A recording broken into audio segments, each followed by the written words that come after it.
Kukholwa kuyakukhulula ekwesabeni kufa, ngoba kufa ubese ukuthatha njengeminyango lokungenisa endzaweni lengcono kakhulu. Kusho ukuthi nje mangabe uyakholwa, mawufa kufana nekuthi ungena ekuphileni. Usuke ekuphileni kepha sewungena kulokunye kuphila lokungenamkhawulo.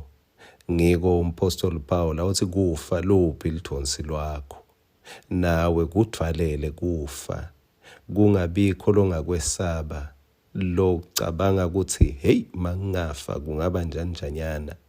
Yebo kuyawuba buhlungu kulabasalako, kepha kufa sekungumnyango wekungena ekuphileni.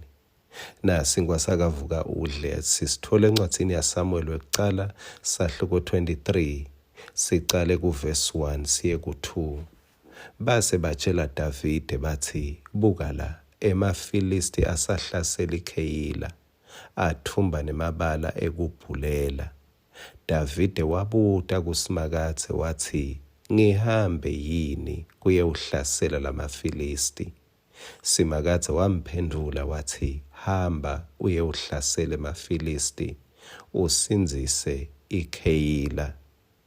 Davide uyamkhumbula ukuthi bekanemlando, umlando wekubulala emabhubesi nemabhele, umlando wekubulala Goliathi umFilisti lomkhulu. Davide ngalelanga acelwa ukuthi ihlasela impi yemaFilisti. Akazange aya emlandweni wakhe. Ngiyakhumbula ukuthi mawufunza sahluko 17 kuye Samuel wekucala wakhuluma ngemlando wakhe. Kepha siyabona lokuthi la akakhulumi ngemlando wakhe. Wendani Davide?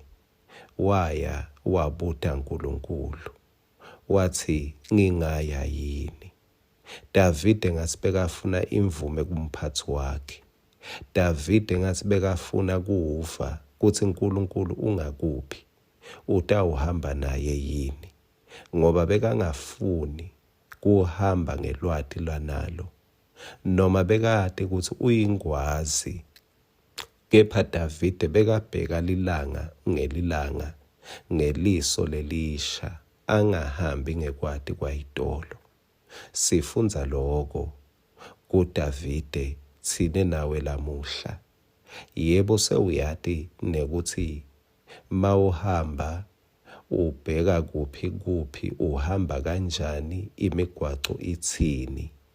Futhi leminye imigwaco uyati ngangekuthi sewungahamba ucimetile, ushayele ucimetile uze uyongena.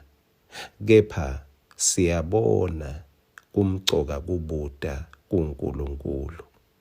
Kumbe ikakhulu makunetincumo leti major leti yawudetermine sephetho sakho ekuphileni, kumcoka kungahambi, ngoba uyabona ukuthi mangiphuma kanje kutawulunga, mangiphuma kanje ngeke kulunge. Kumcoka kubuta Simakathe. Ngalamanye amagama uNkulunkulu uyaphila, ungamendi sithombe lesibadwe bantu. Angithi sithombe ngeke usikhulumise. uNkulunkulu wakho mkhulumise. Be active with your God. Detayede nje ngiyayibona lento ukuthi kufuna sikwende umkhuba kuze sitomati kahle uNkulunkulu. Ukwende umkhutshana wakho nje uthi hey Nkosi, ngisahamba kumbe ngiyemsebentini, ngingahamba ngayiphi indlela. Nkosi ngisayokhuluma nabani, wena uthi ngithini. Nkosi ngisayothenga, ngisiphi isitolo lengaya kuso. Ake sewutifundzise kucoca naNkulunkulu wakho, ngoba unawe akasiso sithombe lesibadwe edandla tebantu. Lokuthi noma longacabanga ukuthi hayi ngidawuthandaza mangisendlini noma mangisesonveni, uhamba nawe, coca naye indlela yonke. kuDavide wathi ungahamba Davide, thola seluleko kuNkulunkulu kuze uhambo lwakho lube kahle. Amen.